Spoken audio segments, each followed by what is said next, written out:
The quiet frontier world called Ardenfor was not known for excitement.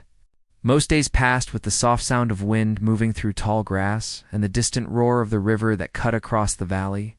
This far from the center of human space, life was slow, honest, and peaceful. It was exactly the kind of place Captain Rhys Calder had wanted when he left the military.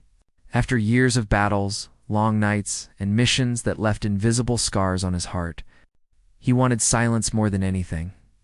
He lived alone in a small cabin made of rough stone and wood, sitting on the edge of the forest.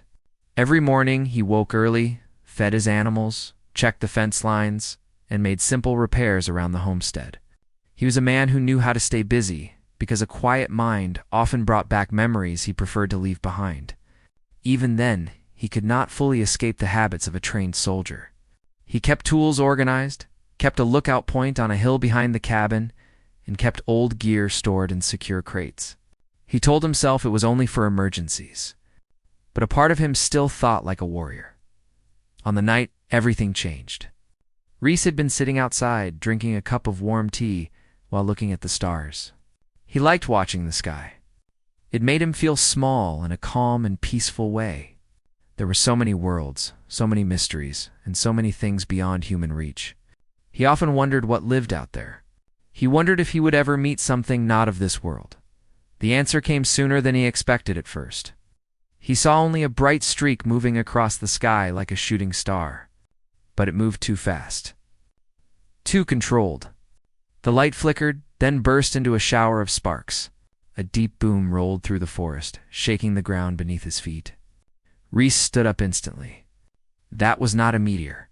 That was a crash. He put on his jacket, grabbed a lantern, and ran toward the direction of the falling light.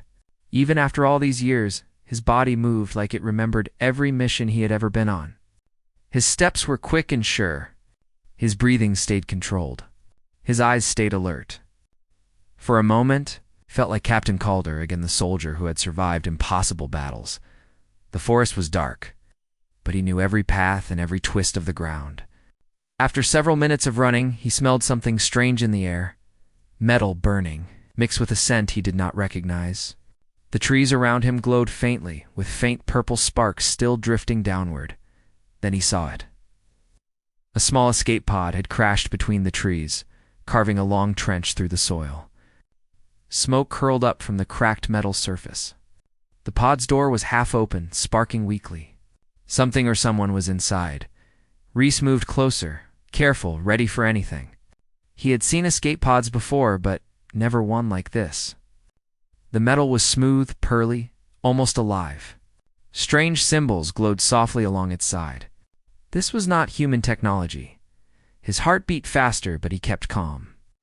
He approached the opening and shined his lantern inside. There, curled in a corner, lay a figure.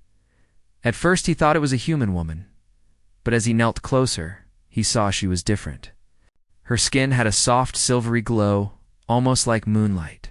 Delicate lines of light traced across her cheeks and forehead, forming patterns he did not understand. Her hair was long and white blonde, floating lightly as if it had its own weightless energy. She wore a suit made of smooth fabric that shimmered like starlight. She was injured. One arm hung limply, and her breathing was uneven. She whispered something in a language Rhys had never heard. Her voice was soft, musical, almost trembling. Rhys placed a hand near her shoulder. He was careful not to startle her. "Hey," he said quietly. "I'm here to help." Her eyes opened slowly, struggling to focus. They were bright, violet, glowing faintly even in the dark. When she looked at him, she did not seem afraid, only confused and exhausted. She tried to sit up, but pain stopped her. Rhys gently supported her back. "Easy," he said. "You're hurt. Let me get you out of here." She blinked again, studying his face as if trying to understand who or what he was. Then, with great effort, she spoke a few broken words in a soft voice, switching to English with difficulty. "Are you human?" Rhys was surprised she knew the word at all. "Yes, my name is Rhys. You're safe now." She paused, then whispered her own name. "Liara." It sounded warm, gentle, like something carried on a breeze. Rhys slowly lifted her out of the pod. She was lighter than he expected, almost as if her bones were made of something different from human bone. She winced in pain but did not resist. Her hand clutched weakly at his sleeve as if afraid he might leave her behind. "Don't worry," he said softly. "I won't let anything happen to you." As he carried her back through the forest, he felt her trembling lightly. Her breathing was shallow, but she stayed conscious, watching him with those glowing violet eyes. He wondered who she was and where she had come from. She looked important, like a soldier, but like someone from a high place. Her suit was finely made, with elegant patterns. Her movements, even injured, were graceful. When they reached the cabin, Rhys laid her gently on his bed. She looked around the small room, confused but calmer. The soft light from the lantern made her features appear even more delicate. Rhys quickly gathered supplies, water, bandages, salve, and a medical scanner he kept from his military days. He worked carefully, cleaning the wounds on her arm and checking for fractures.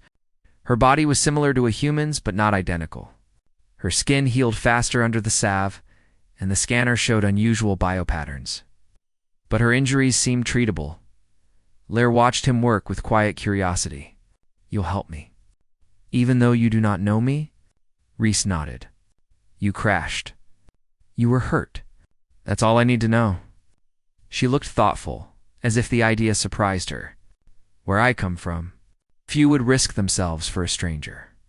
"Well," Rhys said with a small smile, "humans can be strange." She gave a faint, tired smile in return when he finished treating her wounds.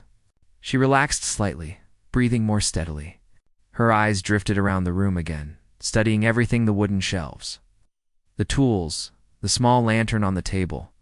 "This world is peaceful," she whispered. "It is," Rhys said. "That's why I'm here. Peace is rare." Leora closed her eyes for a moment. "I did not mean to come here. My ship was attacked. I escaped, but I do not know if they followed." Rhys's expression tightened. He had hoped her crash was just an accident. But now, hearing her speak of attackers, he felt old instincts awakening inside him. "Who attacked you?" he asked. She opened her eyes again, a flicker of fear passing through them. "The Voidborn marauders. They hunt anyone connected to my family." Rhys frowned. "Your family?" She hesitated, then whispered softly, "I am Princess Leora of the Illyrian Crown." A princess, injured, alone. Hunted. Rhys felt the weight of her words settle heavily on his shoulders.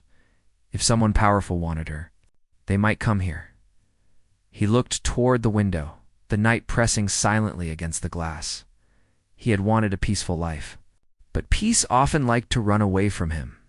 And now, an alien princess with glowing violet eyes lay in his home, needing protection. He did not know what the future held. But one thing was already clear. Her arrival was going to change everything on Ardenfor, and maybe, just maybe, in ways he never expected. Morning came quietly to Ardenfor, but inside Rhys Calder's cabin, the air felt tense and heavy. Princess Leora had slept for a few hours, though her rest was troubled. She moved slightly in her sleep, whispering words in her own language, her eyebrows tightening, as if she saw something frightening behind her closed eyes. Rhys watched her from the table, thinking carefully. He had planned for a simple life, yet now an alien princess lay in his home, hunted by a dangerous enemy he had never heard of. He kept checking the forest outside through the window. The world looked peaceful, sunlight stretching across the valley, birds moving through the trees, and wind brushing the grass. But Rhys knew nature could hide danger well. Old instincts stirred inside him against instincts he had tried to bury long ago. Leora woke slowly. Her violet eyes opened, glowing faintly in the soft morning light. For a moment, she looked confused, as if she didn't remember where she was.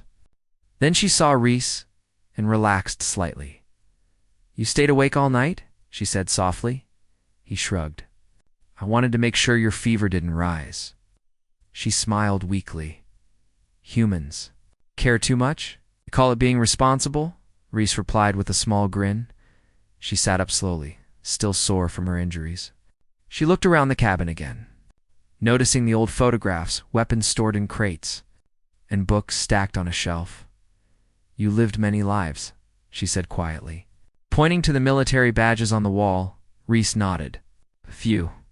Not all of them good. Yet you helped me," she whispered. "You needed help," he answered. "That's enough." Her eyes softened, but soon her expression darkened.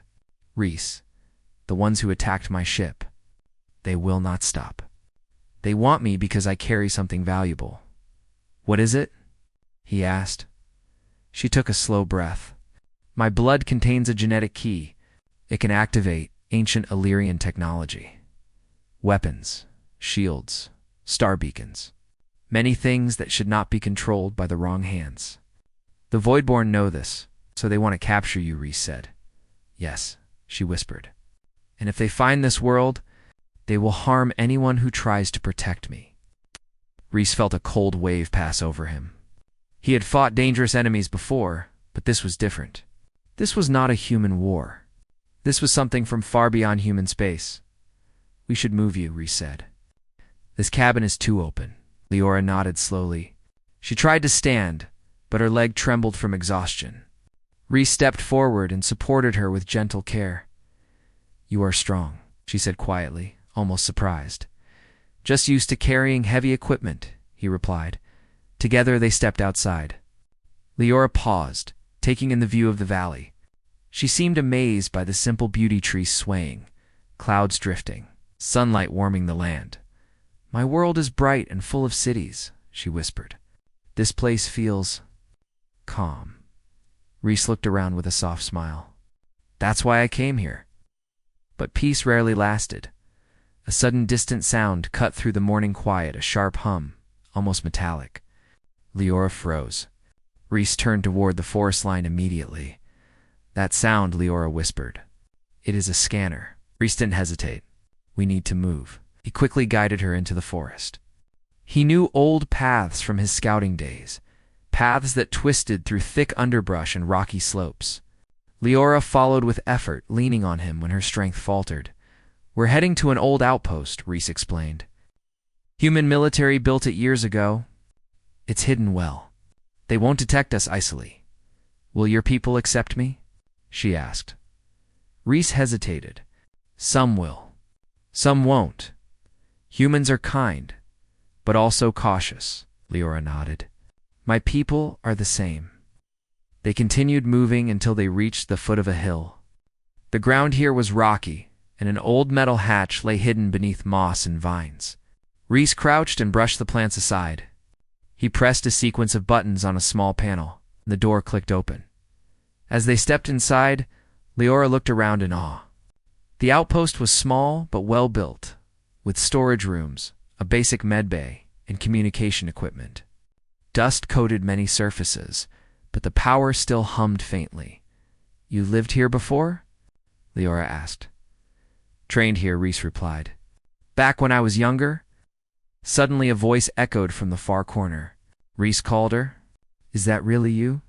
Reese turned sharply, but relaxed when he saw a familiar face.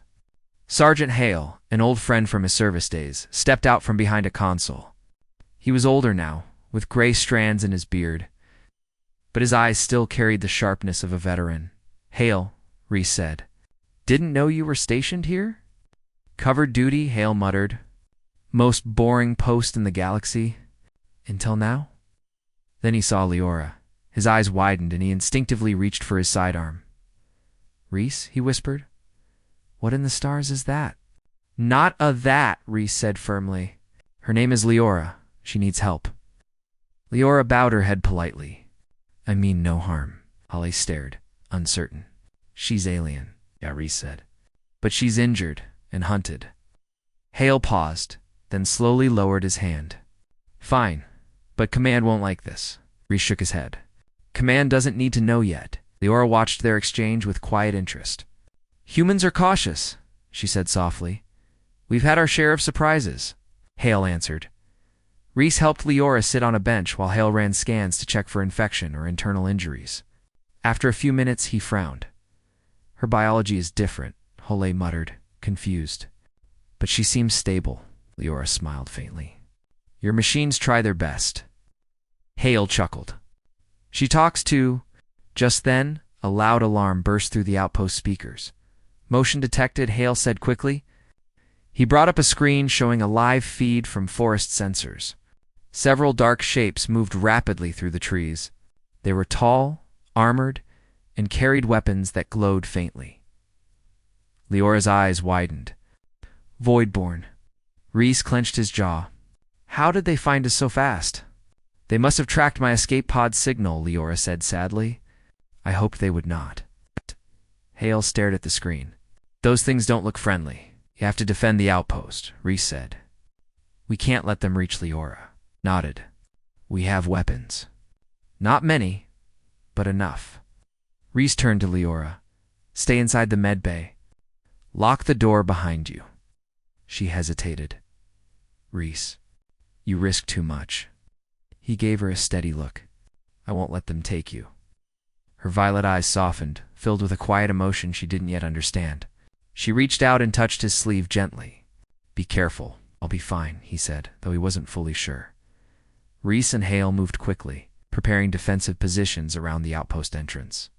Hallie handed Rhys an old rifle. Rhys tested its weight familiar, almost comforting. The Voidborn emerged from the tree line moments later. Their armor was dark and jagged, their helmets glowing with cold blue light. They moved like shadows, silent and quick.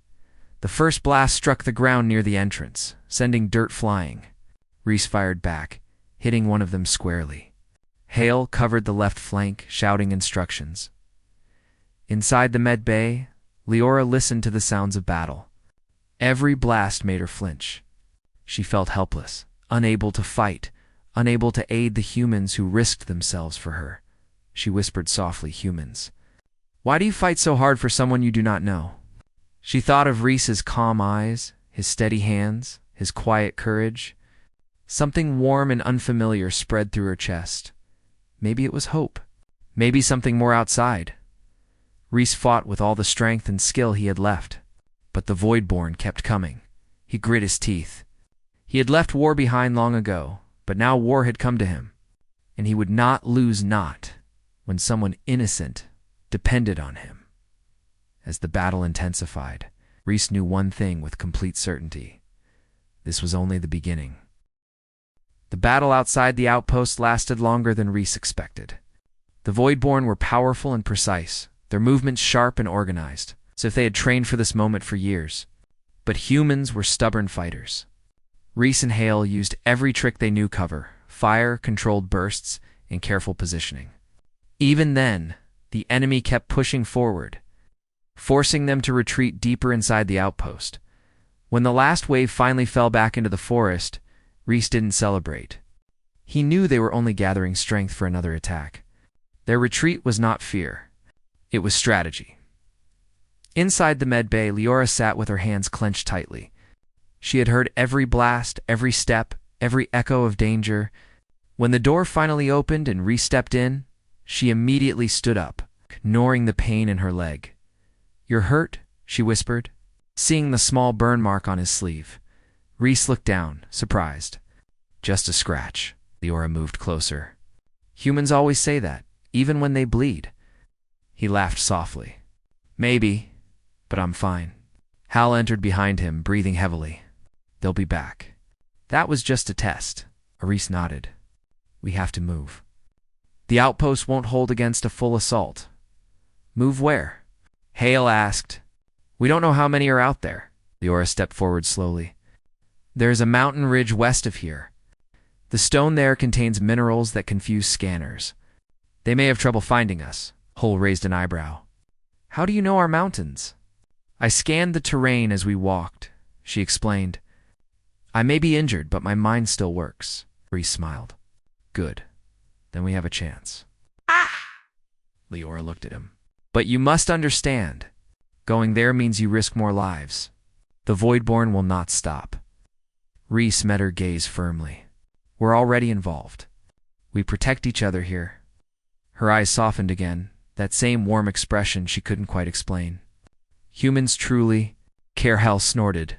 Sometimes, too much. Using the early morning light as cover, They left the outpost through a hidden tunnel. The tunnel opened behind a line of thick bushes, giving them a moment to watch their surroundings. Smoke still lingered in the distance from the earlier fight. The forest felt uneasy, like every shadow might hide danger. Rhys took the lead, moving quickly but carefully. Leora walked beside him, still leaning slightly but stronger than the day before. Holy followed close behind, scanning their path with a portable detector. "Is it always like this for you?" Leora asked Rhys quietly as they climbed a rocky slope. "Like what?" "Danger, running, fighting." Rhys sighed. Sometimes more. That's why I came here. To stop living like that?" And yet Leora said softly, "When danger returned, you faced it without fear." Rhys looked ahead.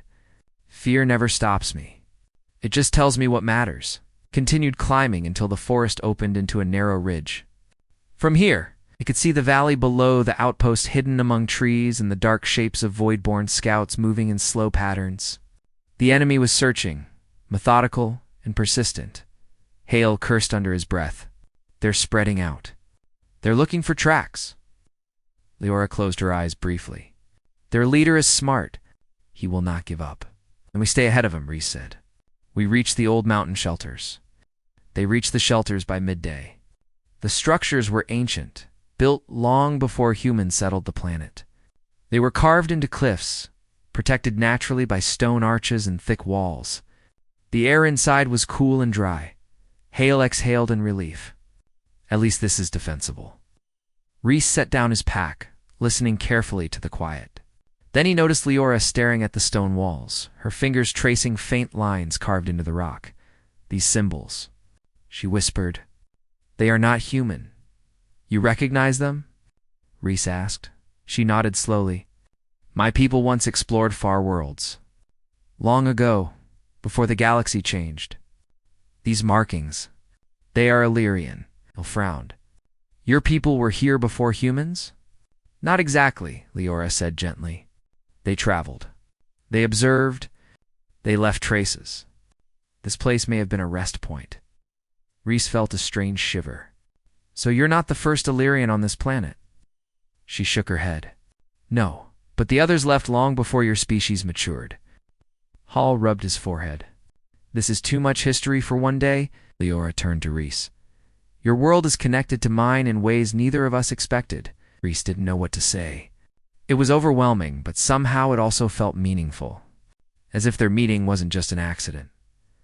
While Hale secured the entrance using portable shields, Rhys and Leora sat near a stone platform that seemed shaped like a seat. A soft glow appeared beneath her hand as she touched the surface. I didn't mean she started to pull back, but Rhys stopped her gently. "It's okay," he said. "Maybe it reacts to you." "It reacts to the energy in my blood," she explained. "The same energy the Voidborn seek, so this place is safer for you," as she whispered. "And for you," she looked at him with a quiet intensity. "Rhys, you risk everything by staying near me." "Why?" Rhys looked down at his hands, thinking. The answer came slowly but honestly. "Because leaving you alone would feel wrong. And because you're not a burden. You're someone who deserves protection." Leora's breath caught slightly. No one had spoken to her like that before. On her world, people respected her title, not her heart. Rhys was different. He spoke to her as a person, not a princess. "You are very strange," she said softly. "In a good way, I hope. In a human way." As evening approached, Hale brought news. "Voidborn patrols spotted on the southern slope. We need to plan for nightfall." Rhys nodded. "We hold position.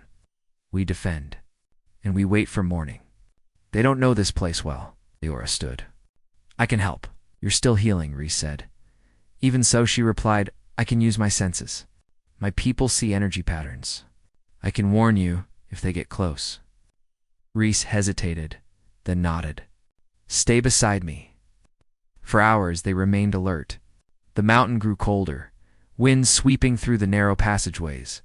Leora's eyes glowed softly in the darkness, scanning the surroundings. Whenever she sensed a distant tremor of energy, she whispered to Rhys, and they prepared their defenses. During a quiet moment, Rhys glanced at her.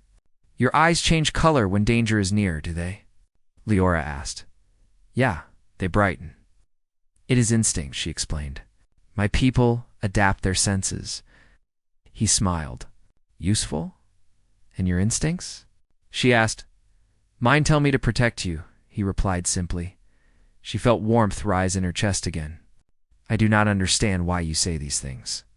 Because they're true. She didn't respond, but her gaze softened. Something unspoken formed between them. Something that made the cold night feel slightly warmer. Then a sudden tremor shook the ground. Hale sprinted toward them. They're here. North side. Rhys grabbed his weapon. Positions.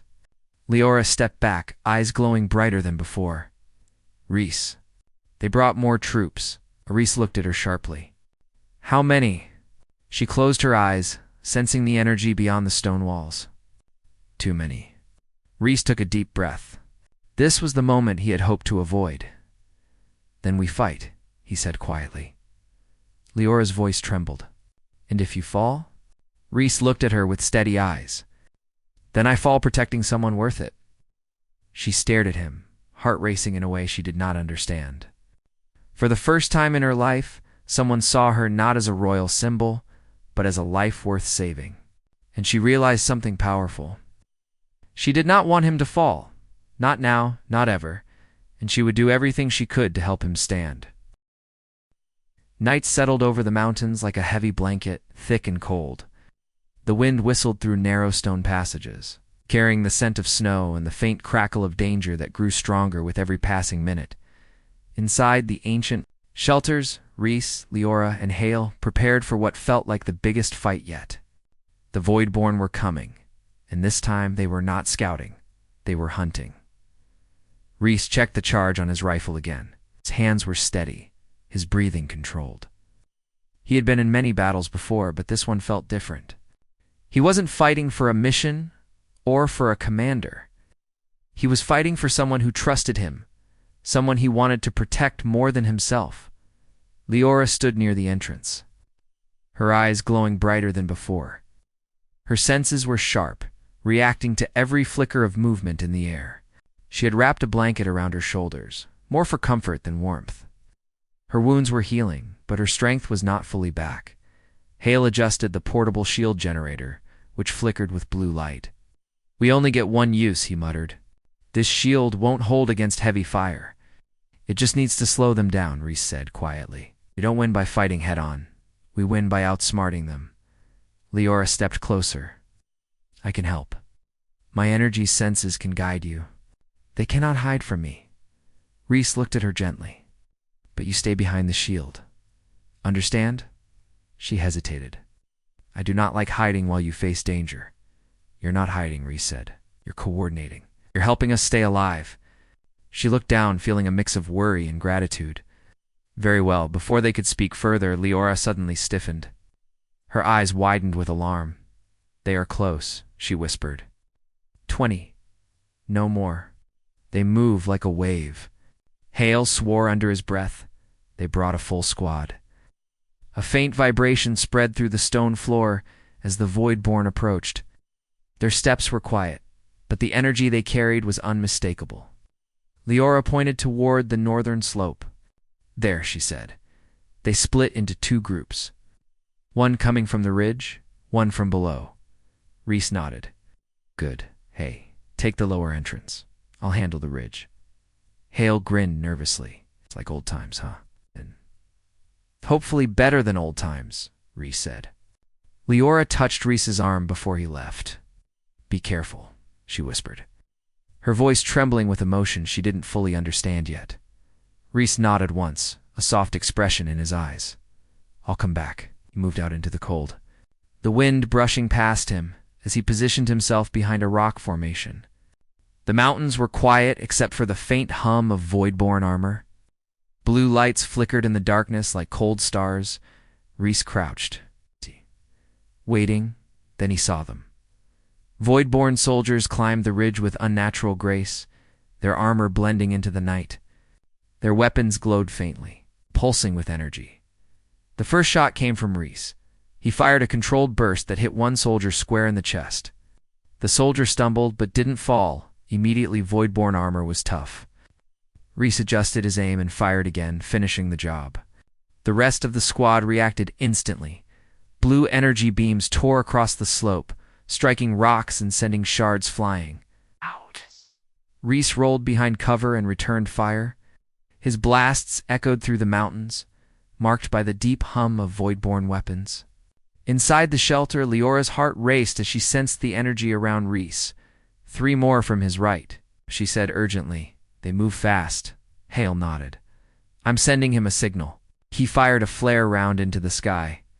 The flash of light caught Reese's attention, guiding him just in time to shift position before an energy bolt hit where he had been seconds before. Good call, Reese muttered under his breath. Meanwhile, Hale faced his own trouble at the lower entrance. 5 voidborn soldiers moved in formation, their steps precise. Hale fired carefully, retreating deeper into the passage as he forced them to focus on him. This is too many, Hale said through heavy breaths. We need another plan. Leora closed her eyes, sensing the mountain itself. Her energy perception grew sharper, almost as if the ancient stones amplified her ability. There is a chamber, she whispered suddenly. Deep in the mountain, it contains an Illyrian beacon. If activated, it will repel the voidborn. Hale stared at her. You're telling me there's an ancient alien machine that can blow them away? It is not a weapon, Leora explained. It emits a defensive pulse. It will disable their suits and force them to retreat. Hale looked doubtful. Can you activate it? Leora lowered her head. My blood can, but what? Hale asked. It will also send a signal to my people, she said softly. If they detect it, they will come. They may not trust humans. They may view your world as contaminated by conflict. Hale frowned. So they might interfere. Reese entered the chamber again at that moment, sweat on his brow, his breathing heavy but controlled. What's going on? Leora turned to him. Know how to stop them. Reese listened carefully as she explained about the beacon. When she finished, he didn't speak right away. He looked at Leora with a thoughtful, serious expression. It's your choice, he said at last. Not mine, not Hale's. If you activate it, you may change everything for your people, for mine. Leora's voice trembled. I do not want to bring trouble to your world. Reese stepped close, his voice soft but steady. You're trying to save lives. That is never wrong. Leora looked into his eyes. She saw no fear, no doubt, only trust. Deep, sincere trust. It filled her with courage she didn't know she possessed. I will do it, she said quietly. But you must protect me while I activate the beacon. Reese nodded. Always.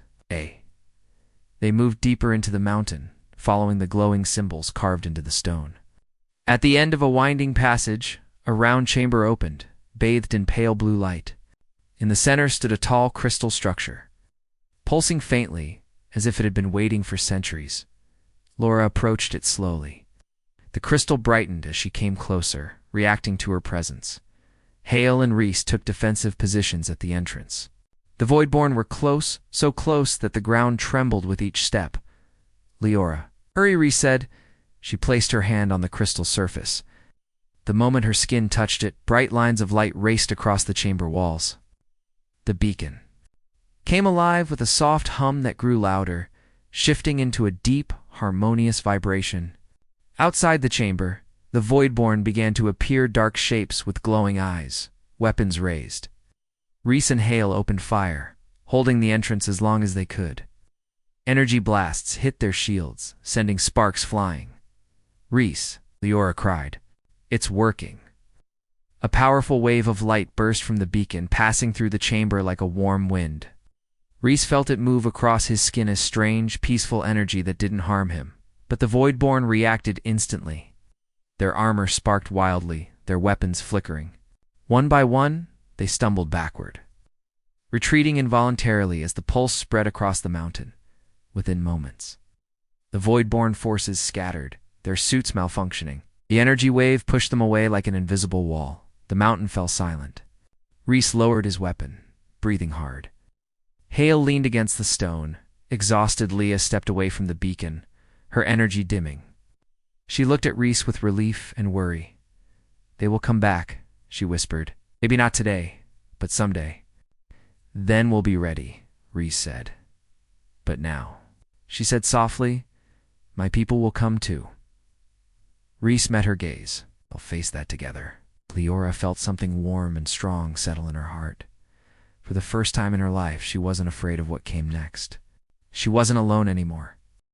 The mountain grew peaceful again after the beacon's bright pulse faded. The wind returned to its slow whisper, carrying the scent of pine and cold stone. Rhys, Leora, and Hale stood quietly in the crystal chamber, each of them trying to catch their breath after the long fight. The silence felt strange, almost too calm after such danger. Hale finally broke it with a deep sigh. "I can't believe that actually worked," Rhys nodded, still watching the entrance, just in case. "They'll stay away for now. That pulse probably disrupted their suits for miles." Leora placed a hand on the beacon again, her skin glowing faintly. "It will take time for the beacon to fully shut down, but the signal has already been sent." Rhys turned to her. "Your people?" Leora nodded slowly, her expression mixed with hope and fear.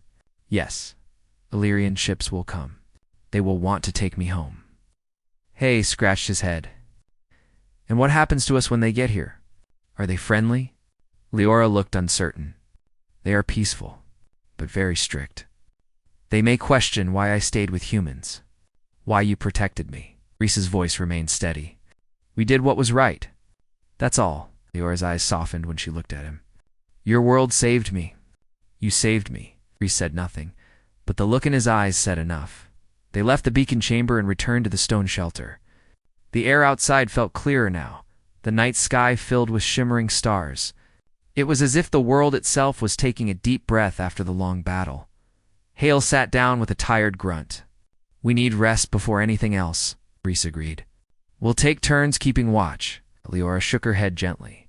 "I will keep watch too. My senses are sharp now. I can feel any energy movement within miles." "You sure you're strong enough?" Leora gave a small smile. "Stronger than before." Rhys watched her quietly. He could feel something changing inside, her something deeper than healing. She looked more confident, more grounded. Not like the injured princess he found in the forest, but like someone discovering her own strength. They rested through the night, safe under the natural shield of the mountains and the faint residual energy from the beacon. Early the next morning, Rhys stood outside on a ledge, watching the horizon. The sun rose slowly, its light painting the valley below in gold and soft pink. He heard soft footsteps behind him. Leora approached carefully, standing beside him. "This world is beautiful in the morning," Rhys nodded. "It grows on you." She studied his face for a moment. "You seem calm." "Just thinking," he replied. "About what?" Rhys took a breath. "About what happens next." Leora lowered her gaze. "I fear that too." They stood in silence for a long moment, watching the rising sun. Then something bright appeared in the sky, far off at first, then slowly growing larger. It was long, sleek, and shining like polished crystal. The ship glided through the sky with smooth grace, unlike anything built by humans. Leora inhaled sharply. An Illyrian royal cruiser. Hall stepped out from the shelter and whistled. "Now that's a ship." As the cruiser descended, a soft hum filled the mountains. The craft hovered above the ridge, sending down beams of gentle, shimmering light. Rhys felt tension fill his chest, unsure of how the next moments would unfold. A platform of pure light lowered from the ship. Figures stepped out tall, graceful, with glowing silver armor and long shimmering cloaks. They moved with elegance and caution. One of them, taller than the rest, stepped forward. His eyes glowed a soft blue, and his expression was calm but serious. "Princess Leora," he said in a musical, clear voice, "we have come to return you home." Leora stepped forward slowly, her posture straight and regal. "Captain Cerise," she said softly, "I am grateful you came." The Illyrian captain looked at Rhys and Hale next, his expression unreadable. "Humans." Rhys kept his stance steady. "We helped her. She crashed, and we protected her from the Voidborn. Cerise studied Reese for a long moment. Your actions are noted. Leora's face tightened. She stepped closer to the captain. Reese Calder saved my life. Many times. Treat him with respect. Cerise dipped his head slightly. Of course, Hale whispered to Reese. She's got some authority. Reese didn't answer. He was watching Leora, her eyes, her hands. The way she stood slightly closer to him than she did to her own captain. Cerise turned back to Leora. Princess, the council insists you return home immediately. Your presence is required. Leora hesitated. I know. In this world, Cerise continued, must be inspected. The use of our beacon is significant. We must evaluate the planet for security risks. Cerise stepped forward. Arden 4 is peaceful. We don't want trouble. Cerise raised a brow. Your world already has trouble. Leora suddenly lifted her chin, her voice steady and strong. Captain Cerise, I will speak to the council myself. This world protected me. The humans here fought bravely not for power, not for reward, but because it was right. They deserve respect, not suspicion. Cerise seemed surprised by her firmness. Princess, you speak boldly. I speak truth, she replied. Reese felt a quiet warmth hearing her defend his world. Cerise nodded slowly. Very well, but we must leave soon. The council waits. Leora turned to Reese. For a moment, the rest of the world faded. She looked at him with deep emotion, her eyes glowing softly in the morning light. Reese. She paused, searching for the right words. Everything I learned here changed me. You showed me kindness without duty. You protected me without expecting anything. You treated me like a person, not a title. Reese felt the weight of her words. You're not just a princess. You're someone worth protecting. Leora's eyes shimmered. I do not want to leave you behind. Hale watched silently, understanding enough to step back. Reese took a slow breath. You have your people, your responsibilities, and what of my heart? She asked softly. Reese felt something tighten in his chest. He wanted to tell her to stay, to remain on the quiet world where they could build something new. But he also knew she belonged to a greater world, greater future. You have to choose, Reese said quietly. Leora looked at the sky, then back at him. Her voice trembled as she spoke. My choice is you. Reese froze. She stepped closer, placing her hand on his chest, feeling his heartbeat. I will return to my people. I will speak for humans. I will fight for peace between our worlds. But when the council allows, I will come back. Not because of duty, but because this world and you feel like home. Reese felt his heart soften. I'll be here, Leora smiled, a gentle, bright smile that warmed the cold morning air. Then I will return. Cerise approached respectfully. Princess, it is time. Leora turned to Reese one last time. Until then, Reese called her of Earth. Thank you. She stepped onto the glowing platform, rising slowly toward the cruiser. Reese watched her rise into the sky, her silver hair shining like starlight. Hale stood beside him. Well, that's not an ending I expected.